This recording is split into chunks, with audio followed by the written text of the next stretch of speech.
자, 기자가 전해드린 것처럼 이진숙 전 방송통신위원장 국가공무원법과 공직선거법을 위반했다는 혐의로 경찰에 체포가 됐는데 이 체포가 잘못됐다면서 적극적으로 불법 구금을 주장하고 있습니다. 이 전 위원장 체포 사태를 두고 추석 연휴를 맞은 여야 정치권도 공방을 이어가고 있는데요. 송국권 정치평론가 김진욱 전 민주당 대변인, 강전의 변호사, 장현주 변호사와 함께 정치권 쟁점들 짚어보겠습니다. 안녕하십니까? 반갑습니다. 네, 어제 오후였습니다. 이진숙 전 방통위원장 경찰에 출석을 해서 이 수갑찬 손을 직접 들어보이면서 발언을 그야말로 쏟아냈습니다. 민주당과 좌파 집단은 우리가 상상하는 모든 일을 하는 집단이다. 또 우리가 상상하지도 못하는 일을 하는 집단이다. 자, 이진숙 여기 수갑 차고 있습니다. 선출 권력보다 개딸 권력이 더 센 겁니까?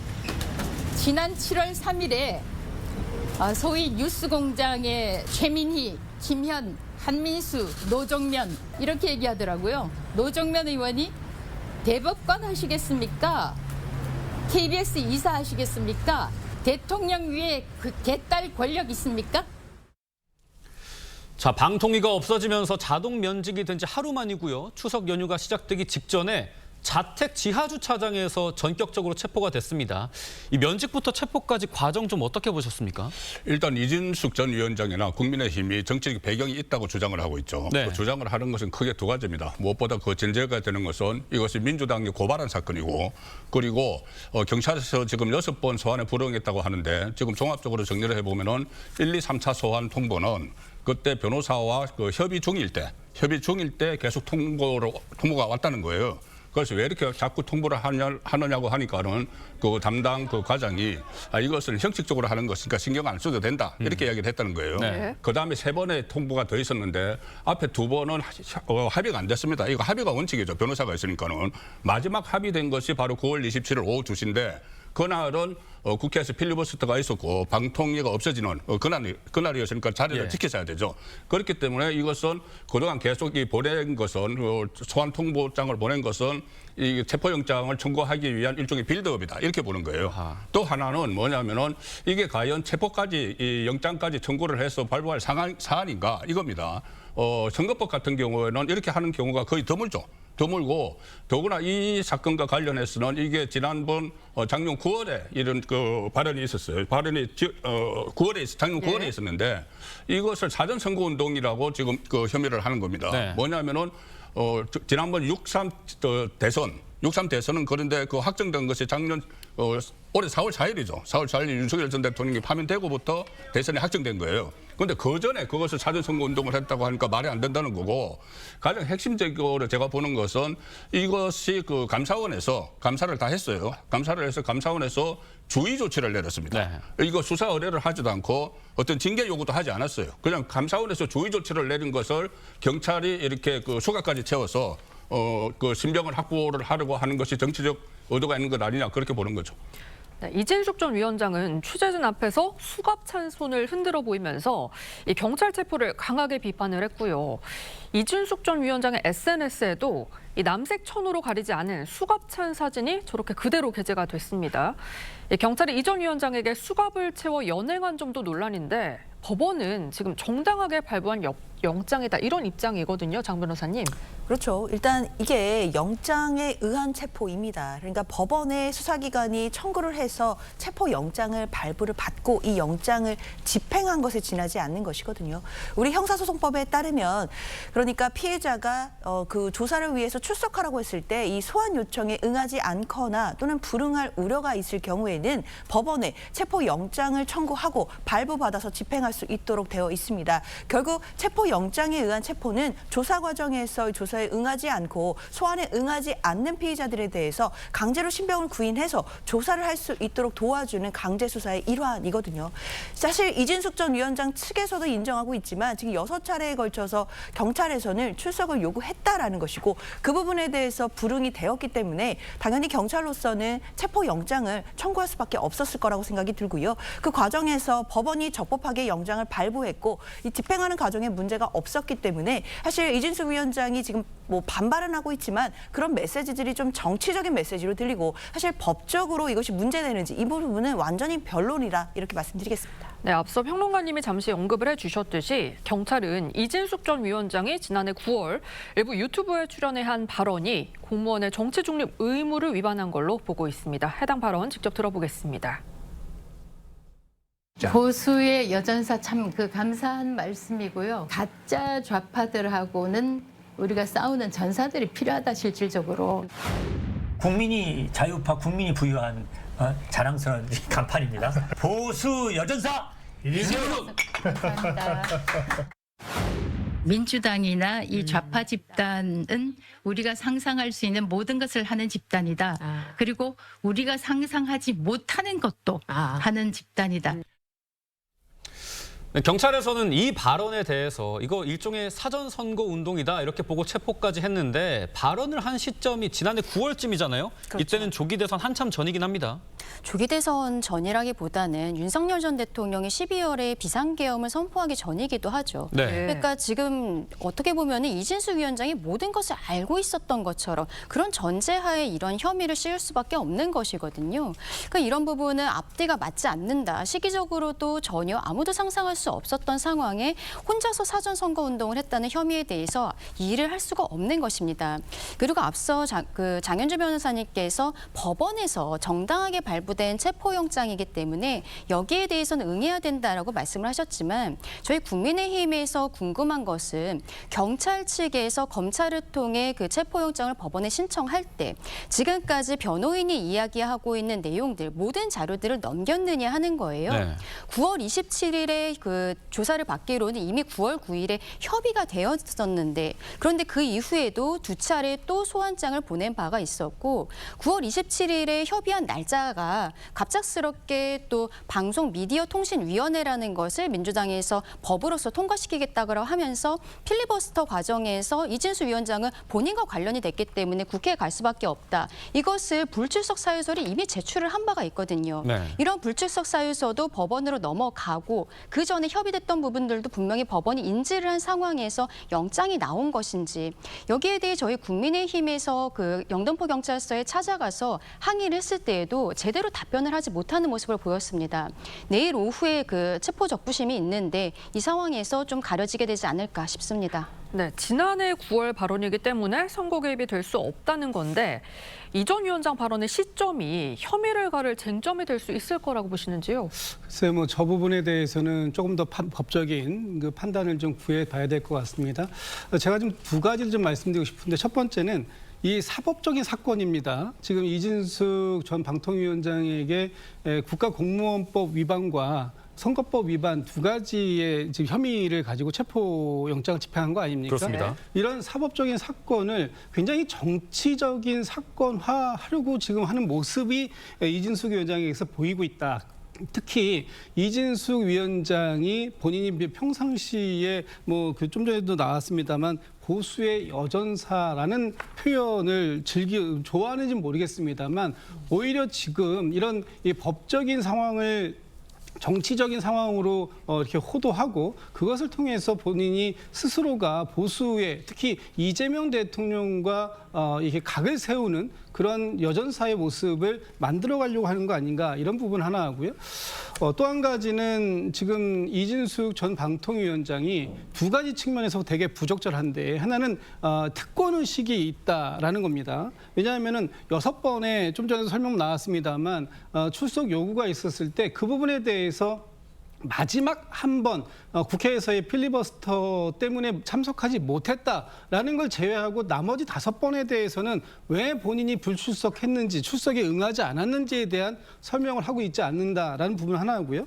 또 하나는 법치주의를 좀 무시하는 그런 태도를 보이고 있는 거 아니냐. 지금 법원에서 지금 의견이 있을지 모르겠습니다만 법원에서 정상적으로 발부된 체포영장을 집행한 경찰에 대해 대해서 또 그것을 발부한 이 법원에 대해서 그 고발 조치를 한다고 지금 얘기를 네. 하고 있는데 이게 과연 지금 법치주의에 순응하는 그런 자세인가 하는 부분에 있어서는 좀 비판적인 말씀을 좀 드리지 않을 수 없습니다. 대변인이 짚어주신 뭐 정쟁화 시도 논란에 대해서 좀 알아보죠. 저희가 발언을 준비를 했는데 경찰은 이진숙 전 위원장이 거듭된 출석 요구에 응하지 않아서 체포한 거다 이렇게 밝혔습니다. 경찰의 출석 요구에 대한 이진숙 전 위원장의 입장은 어떤지 한번 들어보시죠.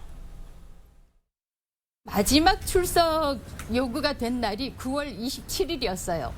그것도 그 출석 요구서도 9월 27일 지나서 받았습니다만 필리버스터가 예정이 돼 있었고 저는 마땅히 기관장으로서 참석을 해야 됐습니다. 국회 출석하느라고 영등포 경찰서 못 온 걸 가지고 이제 저한테 지금 이렇게 수갑을 채우고 있습니다, 여러분. 네, 오늘 이진숙 전 위원장 측에서는 불법 구금이라고 주장하면서 체포 적부심을 신청을 했고요. 내일 남부지방법원에서 심사가 열릴 예정입니다. 이 체포 적부심이 인용되는 경우는 많지가 않다고요. 일단 신청 자체를 잘하지 않습니다. 예. 왜냐하면 체포영장 같은 경우에는 48시간만 가둬둘 수 있는 것이기 때문에 이진수 위원장은 어제 오후 4시경 체포가 되었거든요. 그러면 어떻게 보면 내일 오후 4시면 48시간이 모두 차서 석방이 되는 거예요. 근데 네. 체포 적부심 자체가 3시에 그 시작이 되기 때문에 어떻게 보면은 스스로 본인의 구금 시간을 더 늘리는 상황이 될 수 있습니다. 다만 지금 상황에 있어서는 이진수 위원장 입장에서는 청구를 안 할 수가 없겠다라고 생각합니다. 왜냐하면 지금 앞서 말씀드린 것처럼 6차례의 소환이다라고 경찰에서 이야기를 하고 있는데 그 6차례가 실질적으로는 제대로 된 소환은 아니었다라는 것이 그 이진수 위원장 측의 입장인 거거든요. 8월에도 8월 12일에 8월 20일 날 그 출석을 요구하는 그 요청서를 보냈는데 그러고서는 바로 14일에 또 그 출석 요구서를 보내는 거예요. 이렇게 시간적으로도 맞지 않은 부분들이 있고 이때는 변호사가 선임이 되기 전이었는데 보통 통상은 변호사 선임 이후에 이 출석을 조율을 하게 됩니다. 9월에 변호사가 선임이 되고 9월 9일에는 이미 27일에 나가는 것으로 협조가 됐다는 거예요. 그런데 그 이후에 2차례 또 소환 요청을 한 것은 결국에는 6번이라는 어떤 숫자를 만들기 위한 것이 아니었나라는 생각이 드는 것이죠. 결국 내일 체포적부심에 있어서는 저는 지금까지 이진수 위원장 측에서 이야기하고 있는 상황들이 모두 맞다면 네. 인용 가능성은 굉장히 높다고 생각을 합니다. 그리고 거기에 대한 후폭풍 같은 경우에는 고발했었던 민주당 측에서 책임을 져야 되는 것이 아닌가라고도 생각합니다. 예. 내일 오후 3시에 이제 체포적부심이 있을 예정인데 경찰 쪽에서는 이 전 위원장에 대해서 구속영장 신청을 검토하고 있다라고도 해요. 그런데 변호사님 저희가 구속영장 평소에 신청을 할 때는 도주 우려가 있거나 주거지가 불분명하거나 이런 사유가 충족돼야 되지 않습니까? 그렇죠. 아마 경찰이 지금 이제 체포를 하고 나서 지금 수사 중에 있고 그다음 체포 적부심까지 청구가 된 상황이기 때문에 이후에 조사를 마치고 구속영장 신청 청구까지 바로 갈지는 조금 더 지켜봐야 된다라는 생각이 듭니다. 왜냐하면 체포영장에 의한 체포는 앞서 말씀드린 것처럼 피의자가 조사에 응하지 않거나 응하지 않을 우려가 있을 때 영장을 받아서 불러다 놓고 조사를 하기 위해 발부받는 영장이거든요. 네. 그러니까 1차적인 목표는 결국 피의자를 직접 조사하기 위한 것에 있습니다. 그렇다면 경찰로서는 일단 6차례나 소환 요청을 했지만 오지 않았고 그렇기 때문에 영장을 적법하게 발부받아서 집행을 한 것이기 때문에 일단 조사를 한다라고 한다면 이 체포영장에 의한 체포의 1차적인 목표는 다 달성했다라고 볼 수 있거든요. 그렇다면 여기에서 이제 조사가 끝났으니까 이 해당자를 풀어주게 될 것인지 석방을 할 것인지 아니면 더 나아가서 구속영장 신청과 청구로 바로 갈 것인지는 아마 내부적으로 고심이 깊을 거라고 생각은 드는데 구속영장 청구는 다 아시다시피 발부가 되기 위해서는 범죄 혐의의 소명이라는 큰 전제가 있어야 되는 것이고 구속의 사유로서 증거인멸 우려라든지 또 도주의 우려 이런 부분들이 인정돼야 되기 때문에 아마 경찰로서도 오늘도 오전에도 조사가 한다라고 알려져 있기 때문에 네. 조사를 마친 후에 구속영장을 청구할 것인지를 결정하지 않을까 생각됩니다. 네, 이런 가운데 이진숙 전 위원장의 발언이 눈에 띄는데요. 전쟁입니다. 이 말을 한 여성이 떠오릅니다. 이 발언을 한 것도 다양한 해석을 낳고 있습니다. 해당 발언 먼저 들어보겠습니다. 전쟁입니다. 이 말을 한 여성이 떠오르네요. 이재명이 시켰습니까? 정청래가 시켰습니까? 아니면 개딸들이 시켰습니까? 방송통신위원회라는 기관 하나 없애는 것도 모자라서 이제 저 이진숙한테 이렇게 수갑을 채우는 겁니까? 자, 자, 이 위원장 그 여성이 누군지는 밝히지 않았습니다만 시청자분들이 아실 겁니다. 이 국감 출석 논란으로 공방의 대상이 된 김현지 부속실장을 지적한 거 아니냐 이런 분석이 나옵니다. 이 분석이 맞다면 위원장이 왜 김현지 실장 얘기를 꺼낸 건지도 궁금합니다.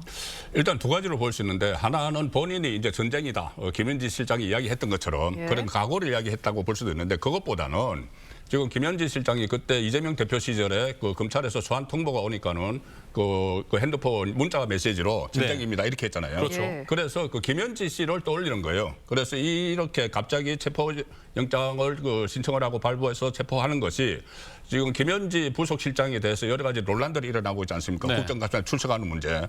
그래서 그것을 물타기 하기 위한 것 아니냐. 그 김현지 씨와 관련된 논란을 물타기 하기 위해서 이 본인을 이렇게 체포를 하고 하는 것 아니냐는 그런 생각으로 김현지 씨 이야기를 하는 거예요. 그런데 그때 조금 전에 저희들이 이야기했다시피 27일 날 일단 마지막으로 소환에 불응을 했잖아요. 그러면 체포영장을 하려면 28일 하든지 29일 하든지 30일 하든지 이렇게 했어야 되는데 그게 아니고 김현지 씨 논란이 있고 나서 체포영장을 신청을 한 거예요.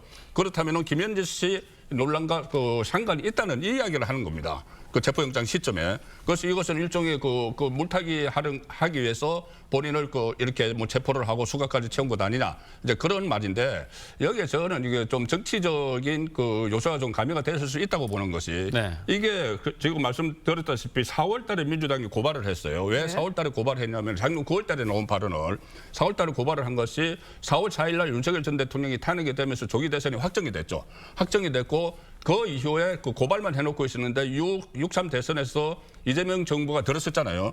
그다음에 7월 달에 집중적으로 경찰을 압박을 합니다. 왜 수사 빨리 안 하느냐고. 그런데 그 7월 달이 어떤 시점이냐 하면은 그 민주당에서 이 방통위원장에서 사퇴를 하라고 압박을 막 하던 시점이에요.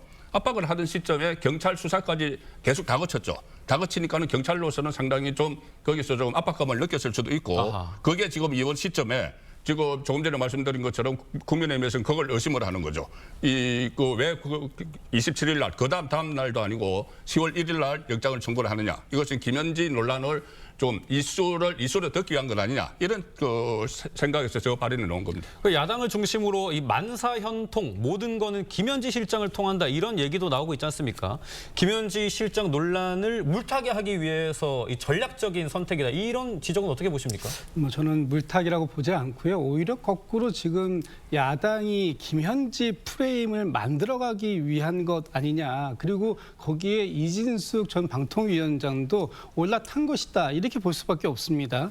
지금 제가 아까 모두에도 말씀을 드렸습니다만 이 사법적인 사건을 정치적인 사건화하려고 지금 이진숙 전 방통위원장이 노력하고 있는 모습처럼 보인다. 그래서 그것을 통해서 보수의 여전사로 자리매김을 다시 한번 확실하게 하겠다. 이런 지금 취지라고 저는 이제 말씀을 드렸었는데 지금 이 상황도 정치적인 보복 또는 정치적인 희생자 프레임을 스스로가 지금 만들어가고 있는 것이다. 이렇게 볼 수밖에 없습니다. 지금 이 본인에 대한 체포영장이 발부가 법원에서 나온 것인데 그럼 법원에서 김현지 그 대통령실 일부속 실장의 지시를 받고 체포영장을 발부했다는 뜻입니까? 그렇게 믿을 국민들이 어디 있겠습니까? 다만 지금 그 사실 여부와 관계없이 이진숙 전 방통위원장은 이 지금 이재명 정권 하에서 정부 하에서의 대표적인 이 정치적 보복의 대상자가 되었음을 전 국민들께서 알아주셨으면 좋겠다. 그리고 그것이 이번 추석 연휴 기간 동안에 밥상머리에서 계속해서 이슈화되었으면 좋겠다. 지금 이런 의도를 가지고 저 발언을 한 것이다. 이렇게 해석할 수밖에 없을 것 같습니다. 네, 여야 정치권도 들썩이고 있습니다. 먼저 국민의힘 장동혁 대표 발언 들어보겠습니다. 필리버스터라는 정당한 사유가 있기 때문에 당연히 출석 일자는 다시 조정이 되었어야 합니다. 그럼에도 불구하고 이를 무시하고 득달같이 월요일에 영장 신청을 한 것은 어떻게든 이진숙 전 방통위원장을 체포하고 추석 밥상에서 절대 존엄 김현지를 내리고 추석 밥상에 이진숙 전 방통위원장을 올리기 위한 정치적인 의도로밖에 저희들은 해석되지 않습니다. 자, 들으신 것처럼 국민의힘에서는 지금 이 모든 상황이 민주당의 추석밥상 민심을 염두에 두고 진행한 거다 이렇게 주장을 하는데요. 실제 추석 민심에 어떤 영향을 줄 거라고 보시나요? 일단 지금 현재 그 추석 민심, 그러니까 밥상머리에 오를 쟁점들은 어떻게 보면은 이재명 정부에서는 불리한 것들이 굉장히 많아요. 예. 조희대 대법원장 어떤 사태가 압박이나 아니면 또 트럼프발 리스크도 있죠. 3,500억 달러 그 선불로 받기로 했다 이런 거 예. 이런 것도 있고 또 여러 가지 그 지기현 판사에 대한 논란 이런 것들도 지금 좀 허위 아니냐 이런 그 여론이 많기 때문에 전반적으로 불리한데 거기서 결정적으로 김현지 씨와 관련한 논란이 저기 생긴 거죠. 그렇다면은 이 추석 민심이 나중에 추석이 끝나고 나서 이번에 추석도 상당히 길지 않습니까? 예. 그러니 밥상머리 민심이 한번 형성이 되면은 이게 오래 갑니다. 그리고 지방선거에 제일 처음에 영향을 미치는 그런 민심이 되기 때문에 굉장히 양쪽에 신경을 쓸 수밖에 없어요. 그 상황에서 지금 국민의힘이 의심을 하는 것은 좀 여론을 좀 바꿔보자고 해서 이 다른 논란들 특히 지금 가장 최근에 불거진 김현지 씨와 관련된 논란들 이게 새로운 것으로 계속 파생을 하고 있잖아요. 네. 뭐 2천만 원 그 성공보수 대신 받았다. 이것도 TV전에서 또 나왔고 그렇습니다. 이런저런 또 학력 이야기도 지금 나오고 여러 가지가 나오고 있기 때문에 이 시점에서 이슈를 좀 전환해보자는 차원에서 이것을 꺼낸 것이 아닌가. 그래서 조금 전에 말씀하셨다시피 그럼 판사가 이거 다 생각을 해서 영장을 내줬느냐 이렇게 하는데 지금 국민의힘에서 이야기하는 것은 판사가 내주지 않을 수 없을 정도로 빌드업을 해서 던졌다는 것이죠. 그러니까 판사 입장에서는 6번의 과정이 어떻게 되는지 생각을 다 하는 것보다는 형식 논리로 6번 동안 그러면은 출석을 안 해서 그러면은 체포해야지 이런 식으로 만들어갔다는 것이 국민의힘의 주장이 되는 것이죠. 네. 이번 사안 같은 경우는 저는 민주당 측에서 굉장히 좀 정무적으로 실패했다라고 생각을 합니다. 왜냐하면은요, 이진숙 위원장이 지금 제대로 소환에 응하지 않았기 때문에 체포했다라고 이야기를 하잖아요. 그럼 우리 국민들께서 생각이 나는 건 역시 이재명 대통령입니다. 대통령이 검찰에서 소환 요청을 했을 때 5차례 정도 불출석을 했는데 영장 치지 않았었거든요. 네. 심지어 이재명 대통령은 대선 과정에 총선 과정, 지방선거 과정에서 본인이 당대표로서 회의 같은 것을 해야 된다라고 이야기하면서 어떻게 보면은 재판에도 나가질 않았어요. 재판조차도 불출석을 했는데 뭐 그때도 강제구인 이야기 나왔습니다만 실제로는 하지 않았습니다. 민주당에서도 돈봉투 받았다라는 혐의를 받고 있었던 6명의 의원들이 단 한 차례도 소환에 응하지 않았는데 결국에는 소환 조사 없이 그냥 바로 기소를 했었거든요.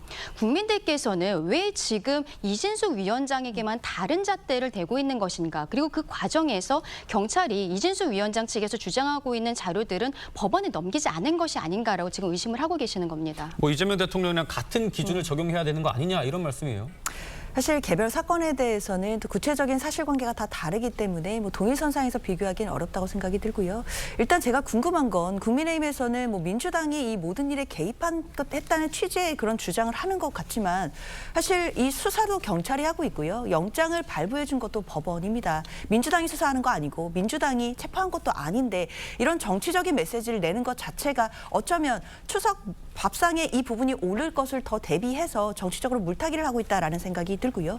그리고 일반 국민들 같은 경우에는 수사기관으로부터 출석 요구서를 받거나 출석에 대한 통보를 받게 되면 일정을 조율해서 이 부분에 대해서 다 존중을 합니다. 그런데 경찰 입장에서는 6차례나 지금 출석 요구서를 보냈지만 사실 이 부분이 제대로 이루어지지 않았다라고 한다면 당연히 영장을 청구할 수밖에 없는 사유에 해당한다라고 봐야 될 것 같고요. 오히려 이 상황에서도 체포 영장을 청구하지 않는다라고 한다면 이것이야말로 오히려 이진석 전 위원장에 대한 특혜가 아니었을까 이런 논란이 오히려 났을 거라고 생각이 듭니다. 네, 내일 체포 적부심 결과를 좀 지켜봐야겠습니다. 이번에는 이 베일에 쌓인 인물 얘기를 좀 해보죠. 이재명 대통령 최측근인 김현지 대통령실 제1부속실장입니다. 정치권 공방이 계속되고 있는데 특히 김 실장의 신상에 대한 의문이 증폭되고 있습니다. 관련해 박원석 정의당 전 의원이요. 라디오 인터뷰에서 김 실장 출신 대학에 대해서 언급한 내용이 있다고 합니다. 들어보시죠. 김현지 실장이 그 이재명 대통령 있는 대로 다 이야기해봐요. 처음 만나게 된 시점이 98년 겨울인 걸로 알고 있어요. 네. 그때 이제 대학 졸업하고서 이제 시민운동을 할 생각을 가지고서 이제 시민운동 할 공간을 찾고 있었는데 그때 이제 이재명 대통령이 당시에 변호사로서 네. 이제 성남 시민모임이라는 시민단체를 함께 만들고 근데 그 단체에서 사람을 구한다 그래서 이런 사람이 있다. 제 후배들한테 소개를 받은 후배였어서 그때 소개를 해줬습니다.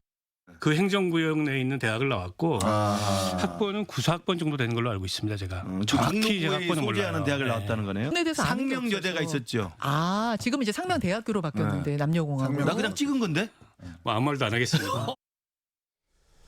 네, 뭐 상명여대 94학번이다. 아니다, 이거 신고대를 나왔다. 이렇게 얘기가 막 오고 가는데 저희가 학력 위조 논란을 본 적은 있어도 학력 자체가 화제가 되는 상황은 좀 이례적이긴 합니다. 그렇습니다. 특히 뭐 어느 대학을 나왔고 이런 것을 그 전에 제가 청와대를 출입할 때는 비서관들이 인사가 나면은 프로필을 다 돌렸어요. 네. 기자들에게 학교하고 다 돌렸어요. 그런데 이재명 정부 들어서 그게 없습니다. 없는데 특히 그 상황에서 김현진 실장이 워낙 배려가 쌓이는 인물이다 보니까 학교 논란까지 나왔는데 왜 학교 논란이 시작이 됐냐 하면은 김장겸 의원이 이야기한 것은 신구대학교를 졸업을 했다는 것을 알고 있는데 신구대 교수 그러니까 서성이 산림청장이 됐기 때문에 김인호 총장이요. 네, 그래서 그것이 연관이 있는 거 아니냐 해서 신구대 이야기가 나왔는데 지금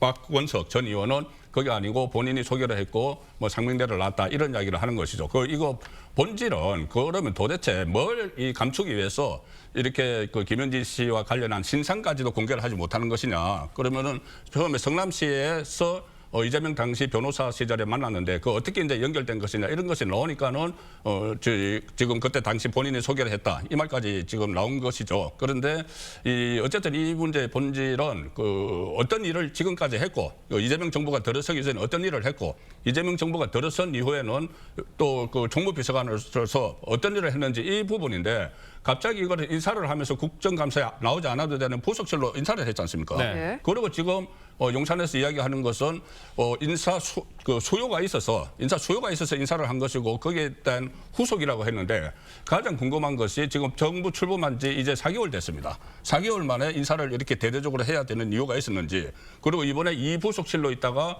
정무비서관으로 간 분은 7월 15일 날 이 부속실에 임명이 됐어요. 그런데 거의 뭐 2달 정도 만에 한 달 반 만에 이거 인사를 그렇게 해야 되는 이유가 있었는지 그것을 보면은 결과적으로 국정감사에 내보내지 않기 위해서 인사를 했다. 그러니까는 국민들은 도대체 뭘 감추고 있는 것이냐 이런 말이 나오게 된 것이죠. 네, 일각에서는 또 근본적인 의문도 제기가 됐는데요. 이 대통령실 직원 중 한 명이 어느 학교 나왔는지를 왜 우리가 궁금해야 하는 거냐 이런 지적인데 이런 지적 대변인님 어떻게 보시나요? 저는 공감합니다.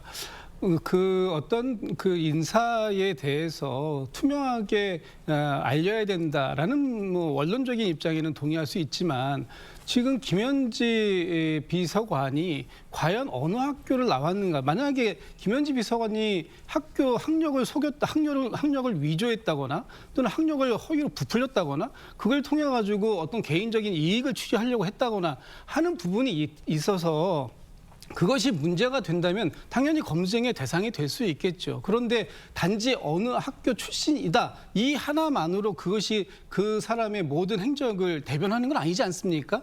그렇기 때문에 이건 사실 너무나 과도한 관심을 지금 야당에서 가지고 있는 것 아니냐 이런 말씀을 이제 일단 지적을 하나 드리고요. 예. 김장겸 의원께서 이 문제를 지적하면서 결국은 뭐 산림청장이 김현지 비서관의 은사였기 때문에 그런 개인적인 관계들로 해서 인사가 이루어진 것이다라는 이런 문제 제기를 했는데 이것이 지금 사실상 허위 사실을 말씀하신 것으로 지금 이제 나오고 이제 있지 않습니까? 네. 그럼 이것이 정말로 확인이 된다면 이 부분에 대해서 김장겸 의원은 어떤 정치적인 책임을 지실 겁니까? 이런 부분들에 대해서는 근본적으로 오히려 지금 누군가가 어느 학교 출신이다라는 것이 중요한 것이 아니라 그 사람이 지금의 현재 자리에서 그 역할을 맡을 능력과 또는 실력이 됐는지 이런 부분들에 대해서 문제를 삼는다면 이해가 되겠습니다만 그런 것이 아니라 단지 어디 학교 출신이고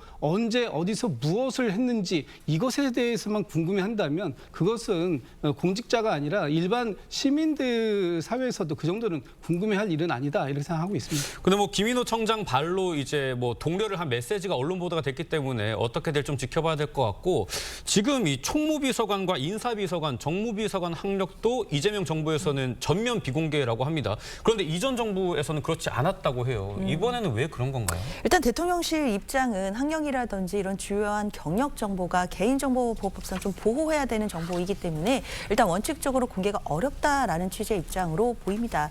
그런데 물론 이제 야당이 지적하는 것처럼 뭐 고위공직자들 특히 이제 대통령실에서 근무하는 직원들에 대해서는 사실 어떤 일을 하는지 그리고 어떤 사람들인지 또 투명하게 알리는 게 중요하지 않겠느냐라는 지적은 또 일견 받아들일 필요는 있다라고는 생각은 듭니다. 그렇지만 지금 야권에서 제기하는 정치적 공세는 사실 도를 넘었다라고 볼 수밖에 없는 것이요. 네. 그냥 단순히 투명한 어떤 공무 수행을 해야 된다라는 차원을 넘어서서 개인 김현지 부속실장에 대해서 정치적인 공격을 가하고 또는 김현지 프레임을 지금 더욱 공고히 하고 강화하기 위한 또 용도로 이런 공격을 하고 있는 것이기 때문에 저는 국민적인 공감대는 받지 못할 거라고 생각합니다.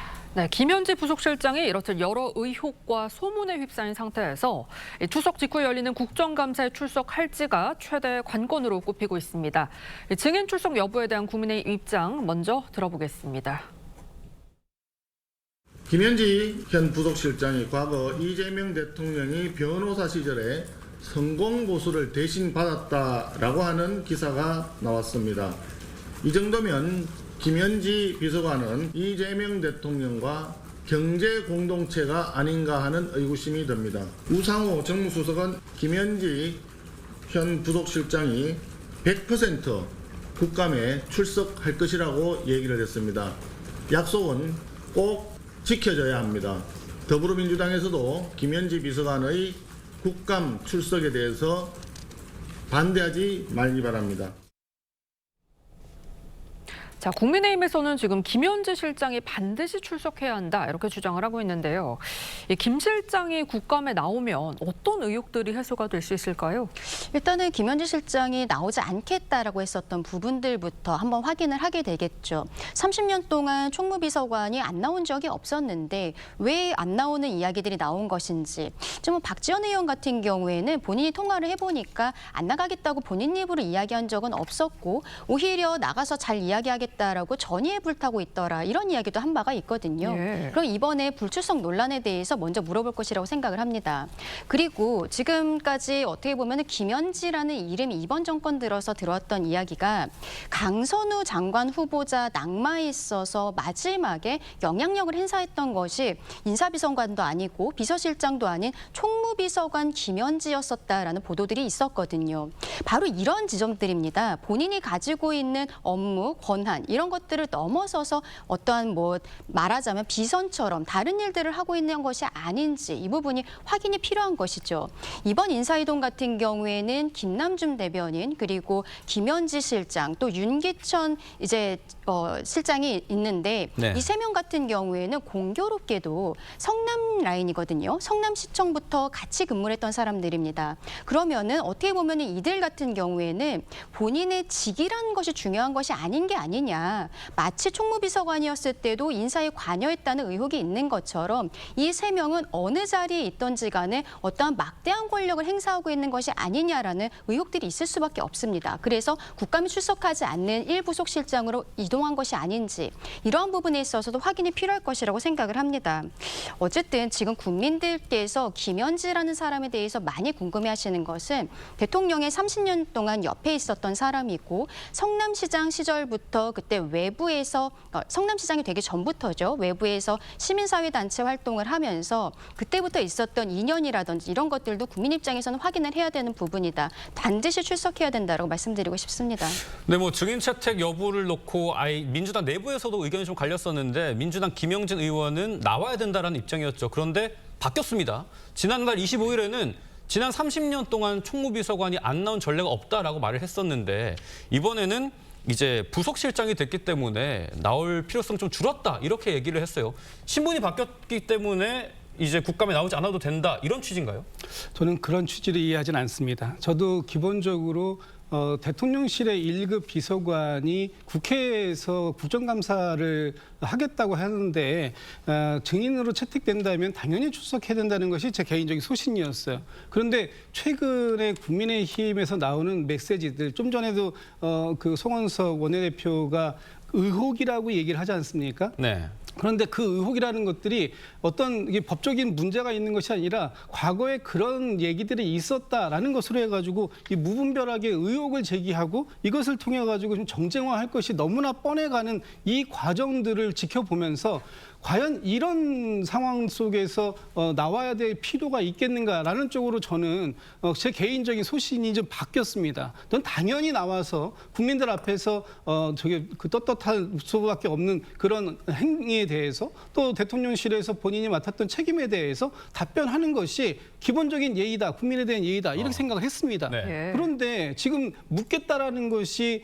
그 대통령 비서실에서 총무비서관의 역할을 맡아서 어떠한 역할을 지난 석 달 동안 해왔는가 하는 부분이 아니라 과거에 20년 전, 30년 전에 이재명 대통령과 어떻게 만났는가, 그리고 이재명 대통령과의 인연을 통해서 소위 성남라인이고 그러니까 측근이고 그러니까 그 비선 실세가 됐다라는 거 하는 그런 프레임을 강화시켜주기 위한 이 야당의 정치적 공세에 굳이 응할 필요가 있겠는가 하는 쪽으로 저는 좀 개인적인 생각이 바뀌었다 이런 생각이 무슨 질문을 할지는 그래도 아직까지는 모르는 거 아니겠습니까? 지금 말씀하시는 게 뻔하잖아요. 네. 지금 묻겠다라는 것들이 지금 대통령이 되고 난 이후에 대통령 비서실을 어떻게 총무와 인사를 관리했는가에 대한 것을 묻겠다고 하고 있는 것이 아니기 때문에 굳이 안 들어도 이 부분에 대해서는 뭐 답할 이유도 없다 이렇게 보고 있습니다. 네. 아니 그 부분이 두려워서 그 총무비서관 시절에 했던 그러니까 특활비 같은 것도 있잖아요. 특활비 그때 공개를 했는데 구체적인 건 공개하지 않고 항목만 했지 않습니까?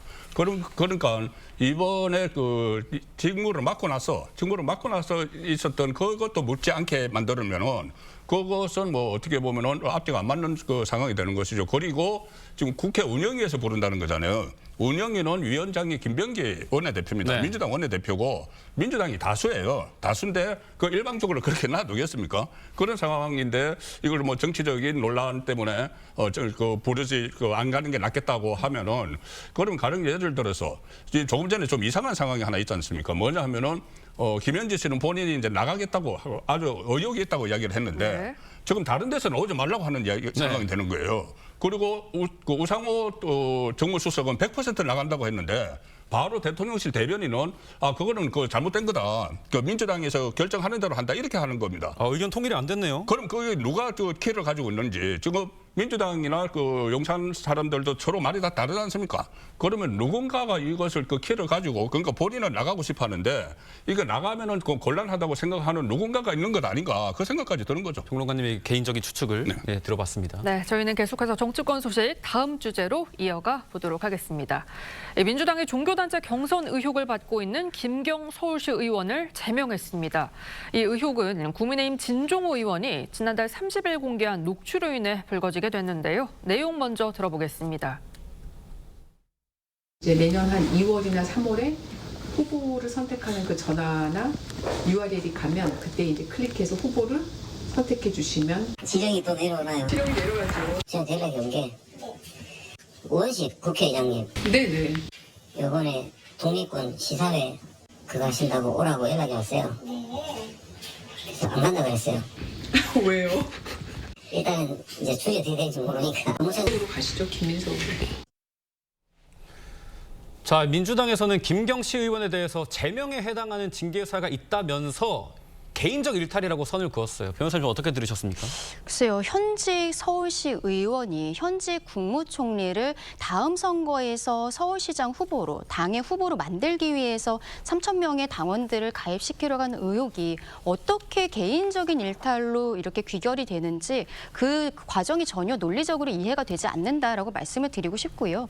김경 의원 같은 경우는 이미 탈당을 했습니다. 그런데 탈당을 했는데 다시 제명이란 절차를 밟은 것은 지난번 이춘석 김민석 의원과 같은 상황이지만 결국 국민의힘과 그리고 우리 국민들께서 보시기에는 꼬리 자르기가 아니냐라고 생각이 들 수밖에 없는 것이죠. 네. 특히 지금 김경시 의원 같은 경우에는 내년 지방선거에 본인도 출마할 생각이 있는데 영등포 쪽에서 출마할 생각이 있다고 합니다. 근데 지금은 이분이 지역구가 강서 쪽이에요. 그러면 영등포의 현직 국회의원은 또 김민석 의원이었고 그 지역구를 옮길 때는 결국에는 그 지역의 지역위원장, 결국 지금 현직 국무총리와 어느 정도 교감이 있었던 것이 아니냐라는 생각을 할 수밖에 없는 것입니다.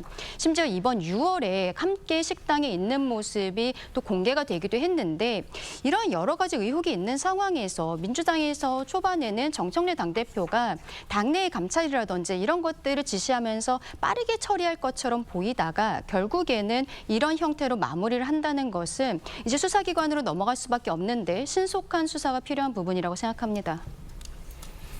네, 이 논란이 된 녹취록에서 이제 변호사님 짚어주신 것처럼 김민석 총리의 이름이 등장하기도 했습니다. 김경시 의원은 김민석 총리랑은 관련이 없다라고 얘기를 했는데 앞서 이 두 사람이 6월쯤에 한 식당에서 마주친 적이 있다라는 보도가 나왔습니다. 그리고 2달 뒤에 이 녹취록 속에 대화가 나왔다는 거예요. 김경시 의원이 나가고자 했던 영등포구, 말씀하신 것처럼 이제 김민석 총리 지역구기도 합니다. 김민석 총리와 연관성이 있다, 이런 비판은 좀 어떻게 보십니까? 저는 그 연관성을 억지로 지금 만들어내려고 야당이 굉장히 노력을 하고 있다, 이렇게 보여집니다. 김민석 총리가 총리에 취임한 지 이제 불과 한 석 달 정도밖에 안 됐습니다. 그리고 내년 지방선거에 대해서 본인은 생각하고 있지 않다라고 지금 얘기를 하고 있어요. 그렇다면 김민석 총리가 이 녹취록에서 이름이 언급됐다라는 이유만으로 김민석 총리와 저 김경시 의원의 관계성이 있다라고 단정적으로 얘기할 수 있는 겁니까? 저는 그럴 수는 없다고 보고요. 또 김경시 의원이 왜 누구를 위해서 무엇 때문에 했는지 앞으로 그 사법기관의 수사에 따라서 밝혀지겠습니다만 이 부분의 본질적인 부분은 어쨌든 그 지금 진종호 의원을 통해서 이 녹취가 의혹이 제기가 된 상황들, 그 과정들에서도 지금 이 제보자라고 하는 분이 서울시 사격협회의 부회장이라는 분 아닙니까? 네. 그럼 진정호 의원은 또 사격 국가대표 선수 출신이고요. 이 두 분이 서로 만난 적도 없고 일면식도 없다고 하는데 그럼 이 녹취가 어떻게 진정호 의원의 손에까지 들어가서 이렇게 그 파동으로 이렇게 됐는지 이 부분에 대한 수사도 저는 필요하다고 봅니다. 그리고 지금 김경시 의원을 조사했던 그 민주당의 서울시당이나 또는 이 제보자 역시도 이 부분에 대해서 얘기만 있었지 실질적으로 아무것도 이루어진 행위는 없다라고 얘기를 하고 있기 때문에 그 부분 역시도 경찰 수사에서 밝혀지게 되겠습니다만 이런 부분들을 가지고 국민의힘이 이미 이루어진 국민의힘의 통일교와의 관계성 이런 부분들을 희석시키려고 물을 타려고 소위 민주당에도 똑같은 그런 상황이 있었다라는 식의 이런 그 무분별한 의혹 제기 그리고 뒤집어 씌우기 같은 이런 모습들은 바람직하지 않은 모습이다 이렇게 말씀드립니다. 국민의힘은 민주당에 대한 수사가 이루어져야 한다면서 통일교 입당 의혹과 관련해 특검이 국민의힘을 수사한 것과 같은 강도로 이루어져야 한다 이렇게 얘기를 하고 있어요. 그러니까 그때 특검이 국민의힘을 당사로 압수수색한 이유가 정당법 위반이에요. 뭐 정당법에서 뭐가 있느냐 하면은 당원 가입을 하는데 강압적으로 이렇게 가입을 시키면은 그것은 안 되도록 되어 있습니다. 그래서 통일교 교인들을 강압적으로 한 게 아니냐. 그래서 압수수색을 했는데 지금 이 상황도 민주당이 중간 발표를 한 것만 봐도 어떤 뭐 종교단체까지는 하기는 못했지만은 김경시 의원이 좀 무리한 방법으로 그 입당을 시킨다는 것을 확인을 했다는 거잖아요. 그럼 그 정당법 위반이 되는 겁니다. 그리고 특히 저 민주당 발표는 김경시 의원이 영등포 구청장에 도전하기 위해서 모으는 과정에서 좀 일탈이 있었다고 했는데 조금 전에 말씀하신 것처럼 그 김민석 총리의 지역구가 영등포고 김경시 의원은 조금 전에 말씀하셨지만 그 강서에서 그 시의원이 됐습니다. 그런데 강서에서 구청장 도전을 하려니까는 강서 구청장은 민주당 소속이에요. 네. 근데 영등포 구청장은 국민의힘 소속입니다. 네. 그래서 그쪽으로 이제 도전을 하기 위해서 방향을 틀었다. 그러면은 그쪽에 현역 국회의원인 김민석 의원의 도움이 필요한 거죠. 도움이 필요했기 때문에 6월 달에 만났다는 보도가 나왔고 이게 그 권리당원으로 행사를 할 수 있는 그 권한을 가지려면 8월 말까지 입당을 했어야 돼요. 그리고 8월 말 입당을 앞두고 2달 전에 만났다. 그러면은 그 같이 어떤 그 이야기가 오고 갔을 수도 있다는 이야기죠. 그리고 이것을 본인이 구청장이 되는데 3,000명이라고 하면은 그것만 쓸 것이 아니고 그 3,000명이 들어왔으면은 구청장 경선에서도 그 투표를 하지만은 서울시 그러니까는 서울시장 경선에도 같이 투표를 하는 거예요. 네. 그러니까 두 가지 용도가 다 될 수가 있는 겁니다. 그런데 지금 그 부분에서 김민석 총리 부분을 싹 빼버리고 이쪽 영등포 구청만 이야기를 하고 있으니까는 좀 납득이 안 가는 부분이 있죠. 정말 다사다난한 정치 상황인데 어찌됐든 추석 연휴가 시작이 됐습니다. 지금도 극한의 대치를 이어가고 있는 여야, 추석 민심 잡기에 나섰다고 합니다.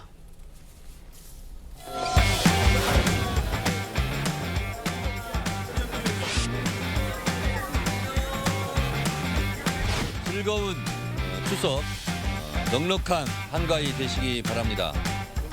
지난 설 명절은 내란 때문에 불안하고 우울한 명절을 보내셨을 텐데 이재명 정부와 함께 우리 국민 여러분들께서 즐거운 추석 맞이하시고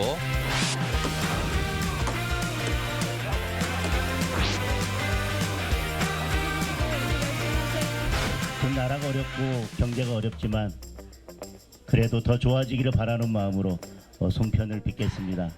그리고 우리 어르신들께서 그늘진 곳이 없도록 국민의힘에서 더 잘 살피겠다는 약속의 마음도 송편에 담겠습니다.